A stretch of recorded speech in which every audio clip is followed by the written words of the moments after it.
እስኪ አንድ ምስል አብረን እንሳል። አንድ ግዙፍ ጦር ዝሆኖችን ይዞ በረሃውን እያቋረጠ ወደ መካ ሲገሰግስ። ይህ እንግዲህ የስድስተኛው ክፍለ ዘመን ንጉሥ የአብርሃ ታሪክ ነው፣ ሁላችንም የምናውቀው ታሪክ። ግን ይህ ታሪክ ከምናውቀው በላይ ብዙ ምስጢሮች አሉት። ዛሬ ትኩረታችን ዝሆኑ ላይ ሳይሆን ከዝሆኑ ጀርባ ስላለው ስልታዊና በጣም አስተዋይ አእምሮ ላይ ነው። አዎ፣ የዝሆን ንጉሥ የሚለው ስም ዝናውን በደንብ ይገልጻል።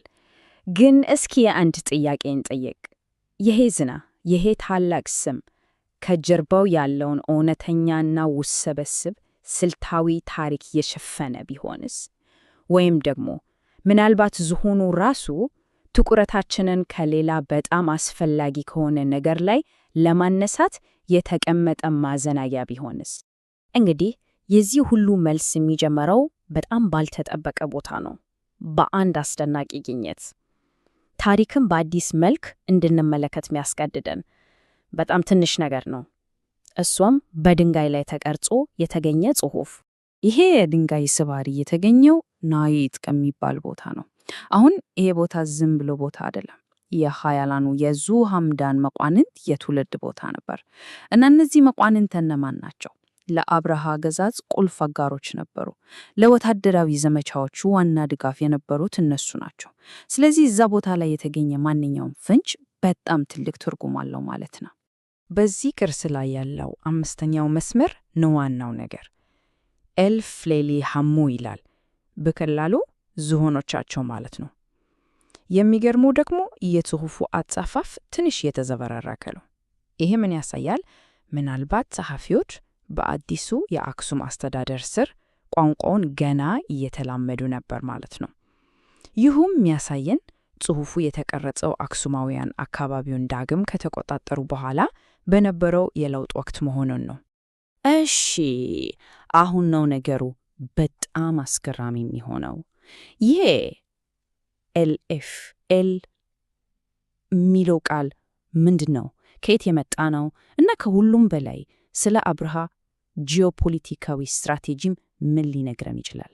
ዋናው ነጥብ ነው። ኤልኤፍኤል የሚለው ቃል በደቡብ አረቢያ የቋንቋ መዛግብት ውስጥ ከዚህ በፊት በጭራሽ ታይቶ አይታወቅም። አስቡት፣ የአካባቢው የሴማዊ ቋንቋ አካል አይደለም። ታዲያ ከየት መጣ? እና መልሱ ይሄ ነው። ቃሉ ከግሪክ ነው የተወረሰው። ይሄ በጣም ትልቅ ነገር ነው። አብርሃ በአካባቢ ያሉ ቃላትን ወይም የአክሱማውያንን ቃል ትቶ የግሪክ ቃልን መምረጡ ስለ ባህላዊና ፖለቲካዊ ዝንባሌው ትልቅ ፍንጭ ነው የሚሰጠን። ይሄ ሰንጠረዥ ምርጫው ምን ያህል ሆን ተብሎ እንደተደረገ በደንብ ያሳያል። እስኪ አብረንኛው። አብርሃ አማራጮች ነበሩት። አንደኛ፣ በአካባቢው የሚታወቀው የአረበኛ ቃል ፊል መጠቀም ይችል ነበረ። ሁለተኛ፣ ከአክሱም የመጣውን የግዕዝ ቃል ፋልፋል መምረጥም ይችል ነበረ። ግን እሱ የተኛውን መረጠ? ፊል የሚለውን የግሪክ ቃል። ለምን ይመስላችኋል? ምክንያቱም ኃይሉን ከአክሱም ጋር ብቻ ማያዝ አልፈለገ። ከዛም በላይ ሄዶ ከታላቁ የሮማኖ ባይዛንታይን ግዛት ክብርና ወታደራዊ ልዕልና ጋር ነው ማስተሳሰር የፈለገው። በቃ ይሄ ራሱ አንድ ትልቅ የፖለቲካ መልእክት ነበር። እሺ፣ አሁን የታሪኩ በጣም አስገራሚ ክፍል ላይ ደርሰናል። ዝሆኑ አዎ የውጭ ኃይሉን ለማሳየት እና ጠላቶችን ለማስፈራራት ነበር፣ ግልጽ ነው። ግን አንድን ግዛት ለማስተዳደር ከጦርነት በላይ ነገር ያስፈልጋል አይደል? እና አብርሃ ይህን በደንብ ያውቅ ነበር። ግዛቱን ከውስጥ ለመቆጣጠር እና የኢኮኖሚውን መሰረት ለመጣል የተጠቀመበት ሌላ እንስሳ ነበር፣ ከዝሆኑ ፈጽሞ የተለየ። እዚህ ጋር በጣም የሚገርም የቋንቋ ግንኙነት አለ። ለዝሆን የሚያገለግለው የአረበኛ ስርወ ቃል ፊየል ነው።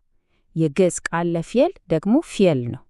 ይህ ተመሳሳይነት በአጋጣሚ የተፈጠረ አይደለም። የአብርሃን ባለ ሁለት ገጽታ ያለው ስትራቴጂ ነው የሚያንጸባርቀው፣ አንዱ ለውጭ ሌላኛው ለውስጥ። ስለዚህ እዚህ ጋር ሁለት የተለያዩ የእንስሳት ምልክቶች አሉን ማለት ነው። በአንድ በኩል ዝሆኑ አለ ኤልኤፍኤል፣ ይሄ የወታደራዊ ኃይል እና የውጭ ግንኙነት ምልክት ነው። በሌላ በኩል ደግሞ ፊየሉ አለን ፊየል፣ ይሄ ደግሞ የሀገር ውስጥ የግብር አሰባሰብና የኢኮኖሚ ቁጥጥር ምልክት ነው። አስቡት፣ አንዱ ለ2,000 ሌላኛው ለመዝገብ። ይሄ የአብርሃን የመንግስት ግንባታ ባለ 2 አቅጣጫ ስትራቴጂ ፍንቶ አድርጎ ያሳያል። የሚገርመው ነገር ምን መሰላችሁ? የአብርሃ ዘዴዎች ከባዶ የተፈጠሩ አልነበሩም በጭራሽ። ይልቁንም ለዘመናት ተፈትኖ ስኬታማነቱ የተረጋገጠ የአንድ ኃያል የሰሜን ጎረቤት የግዛት አስተዳደር ሞዴል በቀላሉ ኮፒ እያደረገ ነበር። ይሄ ሞዴል የመጣው ቄት ነው ከግብፅ። በታችኛው ግብፅ ውስጥ ኤላፋንቲን የምትባል ደሴት ነበረች። ይቺ ደሴት 2 ዋና ሥራ ነበራት። ወታደራዊ ሰፈር ነበረች እና ደግሞ የቀረጥ መሰብሰቢያ ማዕከል ነበረች። በቃ የድንበር መቆጣጠሪያ ነበረች። አብርሃም ይሄንን ስልት ነው ይዞ መጥቶ በአረቢያ ድንበሮች ላይ ተገበረው። ይህን ሰንጠረዥ ስንመለከት በሁለቱ ቦታዎች መካከል ያለው መመሳሰል በጣም ያስገርማል። እስኪ በጦር ሰፈር እንጀምር። በሁለቱም ቦታዎች ላይ የውጭ ቅጥረኛ ወታደሮች ናቸው ድንበር የሚጠብቁት። ፋይናንሱን ስንመለከት ደግሞ ግብፅ በቀጥታ ታክስ ትሰበስባለች፣ አብርሃ ደግሞ መሬትን ይወርሳል። ዘዴው ቢለያይም ግቡ ግን አንጂ ነው፣ ገቢን ማረጋገጥ። ጂኦግራፊያዊ ሚናቸውም ተመሳሳይ ነው። ሁለቱም የግዛቶቻቸው ድንበር ጠባቂዎች ናቸው። ስለዚህ አብርሃ የተረጋገጠውን የንጉሠ ነገሥት አስተዳደር ስትራቴጂ ነው እየተገበረ የነበረው፣ ምንም ጥርጥር የለውም። አሁን ይህን ጽሑፍ እዩት። በሂማ በተገኘው የነብቴን 5 ቅርስ ላይ የተቀረጸ ነው የሚለው ለአብርሃ ብቻ ነው። በጣም ቀላል ሐረግ ይመስላል አይደል? ግን ትርጉሙ በጣም ትልቅ ነው። ይህች አንዲት ሐረግ የማህበረሰብ የጋራ ንብረት የነበረውን የውሃ ጉድጓድ ወደ መንግስት ንብረትነት የቀየረች ህጋዊ መግለጫ ነበረች። ስለዚህ የሂማን የውሃ ጉድጓዶች መቆጣጠሩ ምን ያህል ስልታዊ እንደነበር እዚህ ጋር በግልጽ እናያለን። 3 ነገሮችን በአንድ ጊዜ ነው ያሳካው። አንደኛ፣ ገቢ ያስገኛል። ውሃ የሚፈልግ ሁሉ ቀረጥ ይከፍላል። ሁለተኛ፣ የንግድ መስመሮችን ይቆጣጠራል። መዳረሻን መፍቀድም መከልከልም ይችላል። ሶስተኛ፣ ለራሱ ሰራዊት እና ለግዙፎቹ ዝሆኖች አስፈላጊውን ውሃና መኖ ያረጋግጣል። በጣም ብልህ ሆነ አካሄድ ነው። እንግዲህ እነዚህን ሁሉ ፍንጮች አንድ ላይ ስናደርጋቸው ስለ አብርሃ የነበረን ምስል ሙሉ በሙሉ ነው የሚቀየረው። ከአንድ ዝነኛ የጦር መሪነት ወደ አንድ ውስብስብ እና የተራቀቀ መንግስት ገንቢነት ከፍ ይላል። ከዚህም በተጨማሪ አብርሃ ሌላ ቁልፍ መሳሪያ ነበረው፣ ሃይማኖት። ግብር መክፈልን እንደ ሃይማኖታዊ ግዴታ ነው ያቀረበው። በሰናም አንድ ግዙፍ ካቴድራል ገነባ። በዚህም ሚና አደረገ። ወታደራዊ፣ ኢኮኖሚያዊ እና መንፈሳዊ ስልጣኑን ሁሉንም አንድ ላይ አሰባስቦ ግዛቱ በጣም አጠናከረው። እንግዲህ ይሄ ሰንጠረዥ ልክ እንደ ኬስ ፋይል ነገር ነው። ሁሉንም ቁልፍ ማስረጃዎቻችንን በአንድ ላይ ያጠቃልናል። እስኪ በፍጥነት እንከልሰው። የናኢድ ቅርስ ስለ ዝሆኑ እና ስለ ንጉሳዊ ክብሩ ነገረን። የሂማ ቅርስ ደግሞ ስለ መሬት ቁጥጥር እና የድንበር አስተዳደር አሳየን። የማሪብ ግድብ ጥገና የመሰረተ ልማት ቁጥጥርን ያሳያል። የማዕድ ዘመቻ ደግሞ የግዛቱ መስፋፋትን።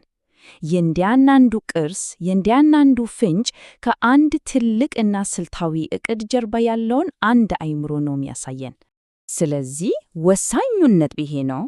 አብርሃ ዝሆኑን ለወታደራዊ ማስፈራሪያ፣ ፍየሉን ደግሞ ለኢኮኖሚ መረጋጋት የተጠቀመ እጅግ የተራቀቀና ስልጣዊ መንግስት ገንቢ ነበር። ይህ አዲስ ግንዛቤ በጣም አስፈላጊ ነው። ለምን? ምክንያቱም በ6ኛው ክፍለ ዘመን አረቢያ ምን ያህል የተወሳሰበና እርስ በርሱ የተሳሰረ የፖለቲካ ምህዳር እንደነበረ በደንብ እንድንረዳ ያደርገናል። እስኪ ለአንድ ሰከንድ አስቡት። የአብርሃ ግዛት የተገነባው ለአንድ አፍሪካዊ አውሬ በሆነ የግሪክ ቃል በየመን ድንጋይ ላይ ተቀርጾ ነው። ይህ ብቻውን የጥንቱ ዓለም ምን ያህል እርስ በርሱ የተሳሰረ እንደነበር ያሳያል። እናም ትልቁ ጥያቄ ይሄ ነው። በበረሃ አሸዋ ውስጥ ተደብቀው የሚገኙን ገና ያልተፈቱ ሌሎች ምን ያህል የጥንት ምስጢራት እየጠበቁን ይሆን?